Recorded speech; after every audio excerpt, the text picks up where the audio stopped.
Welcome back. Thanks for staying with us. Now, the government continues its outreach to Kisans over the 3 farm laws with a mega campaign planned today on the occasion of former Prime Minister Atal Bihari Vajpayee's birth anniversary. Prime Minister Narendra Modi is all set to directly transfer Rs 18,000 crores directly into the accounts of 9 crore Kisans today, a move under the PM Kisan scheme. He will also hold conversation with farmers of 6 states. The Kisans will express their views on the measures taken by this government to bolster the agriculture sector. And Agriculture Minister Narendra Singh Tomar yesterday met Kisan leaders who have expressed their complete support to the government. The centre also sent a letter to 40 farmer unions requesting them to hold dialogue to end this logjam and reassured them that the MSP system will continue.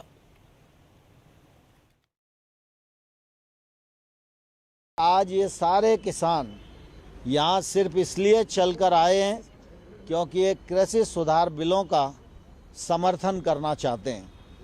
इन्होंने सबने मिलकर मुझे समर्थन पत्र भी दिया है और इन्होंने यह भी कहा है कि कृषि सुधार बिल में संशोधन के मामले में सरकार को किसी दबाव में आने की ज़रूरत नहीं है। ये बिल वर्षों बाद संसद ने पारित किए। But cutting across live to the Parliament, where Prime Minister Narendra Modi is now also unveiling that book on the occasion of Atal Bihari Vajpayee's birth anniversary. Let's listen in.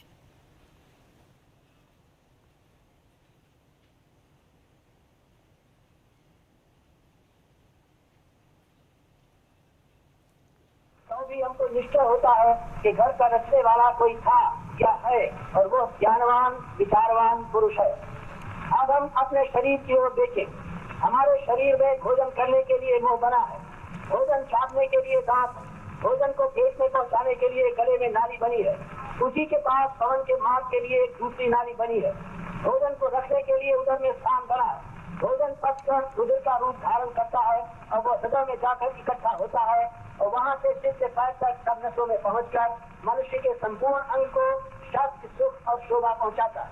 भोजन का seven शरीर के लिए आवश्यक नहीं है, उसके मल होकर बाहर जाने के लिए एक मार्ग बना हुआ।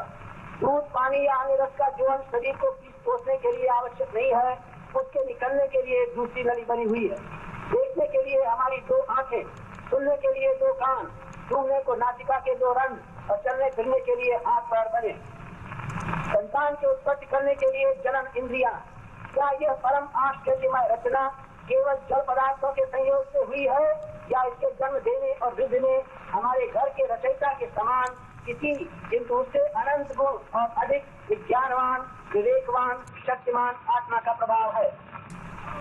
आओ हम अपने मन की ओर भी ध्यान दें। देखो, हम देखते हैं कि हमारा मन भी एक अत्यंत आश्चर्यमय वस्तु है। इसकी हमारे मन की विचार शक्ति, कल्पना शक्ति, गणना शक्ति, रचना शक्ति, स्मृति भी भेदा हम सबको चकित करती है। इन शक्तियों से मनुष्य ने क्या क्या ग्रंथ लिखे, कैसे कैसे काव्य बनाए, क्या क्या विज्ञान निकाले, क्या क्या आविष्कार किए हैं और कर रहा है। ये थोड़ा आश्चर्य नहीं उत्पन्न करता। हमारी बोलने की और गाने की शक्ति भी हमको आश्चर्य में डुबा देती। हम देखते हैं कि यह प्रयोजनवती रचना सृष्टि में सर्वत्र दिखाई पड़ती है और यह रचना ऐसी है जिसके अंत तथा आदि का पता नहीं लगता। इस रचना में एक एक जाति के शरीरों के अवयव ऐसे नियम से बैठाए गए हैं कि सारी सृष्टि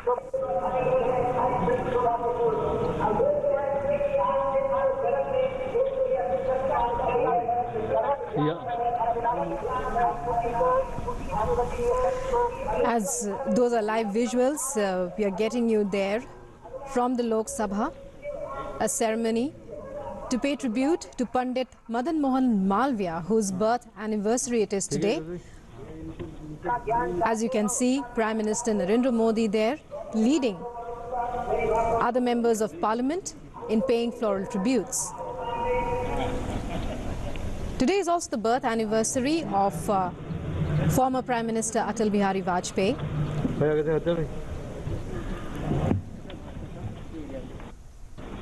And the special gathering has been organized to pay tribute to the 2 great leaders. Lok Sabha Speaker Om Birla there offering floral tributes earlier in the day. आर्थिक स्थिति, आधारभूत ढांचे की स्थिति, विज्ञान और प्रौद्योगिकी के क्षेत्र में हमारी उपलब्धियों और क्षमता तथा मानव विकास की स्थिति पर विचार करती है।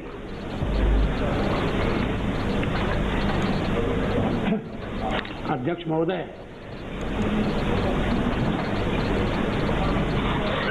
आपने स्वतंत्रता के स्वर्ण जयंती उत्सव के दौरान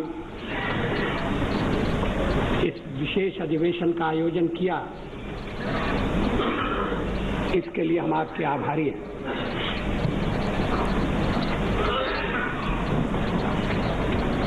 ये अधिवेशन उन्मुक्त वातावरण में हो रहा है।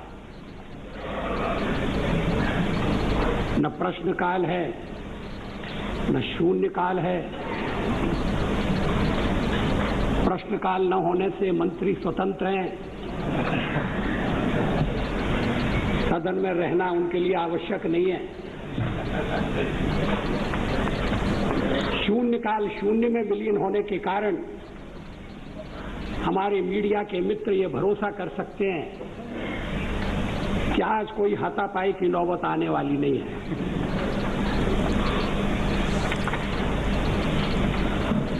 न सभा के पटल पर कागज पत्रों को लिटाने का सवाल है और न नियम 377 के अधीन अपनी व्यथा कथा कहने की गुंजाइश है।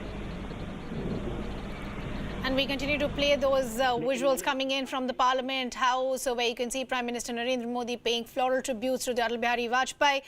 But let's hear once again the audio coming in from the Parliament House. लेकिन आपके भाषण ने इसकी भी गुंजाइश नहीं छोड़ी है। भाषण बहुत सुंदर गर्भित था, विस्तृत था। शायद ही राष्ट्र जीवन का कोई प्रश्न, कोई पहलू उससे छूटा हो। मैं नहीं जानता, एक सदस्य के नाते मैं आपके भाषण पर टिप्पणी कर सकता हूं या नहीं कर सकता, लेकिन मैं आपके इस आह्वान का स्वागत करता हूं, अनुमोदन करता हूं कि देश को, ये हमारे लिए बहुत हर्ष की बात है कि माननीय प्रधानमंत्री श्री नरेंद्र मोदी जी, माननीय अध्यक्ष लोकसभा श्री ओम बिरला जी और गणमान्य अतिथिगण आज हमारे बीच यहाँ उपस्थित हैं। अब माननीय प्रधानमंत्री श्री नरेंद्र मोदी जी से निवेदन है कि वे भारत के पूर्व प्रधानमंत्री भारत रत्न श्री अटल बिहारी वाजपेयी द्वारा संसद में दिए गए उद्बोधनों पर आधारित पुस्तक Atal Bihari Vajpayee in parliament a commemorative volume का विमोचन करें।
यह प्रस्ताव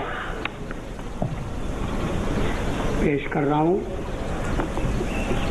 कि ये सभा देश में लोकतंत्र और लोकतांत्रिक संस्थाओं की स्थिति, आर्थिक स्थिति, आधारभूत ढांचे की स्थिति, विज्ञान और प्रौद्योगिकी के क्षेत्र में। And well, that was a live telecast from Well, those were visuals there coming in from the Parliament House, where you had the Prime Minister unveiling a book on the life of former Prime Minister Atal Bihari Vajpayee. It's called Atal Bihari Vajpayee in Parliament, a commemorative volume. And of course, he also earlier paid tributes there at the Atal Samadhi with the Raksha Mantri as well as the Home Minister. Time to slip into a very short break. But before we do that, don't forget to follow CNN News 18 on all our social media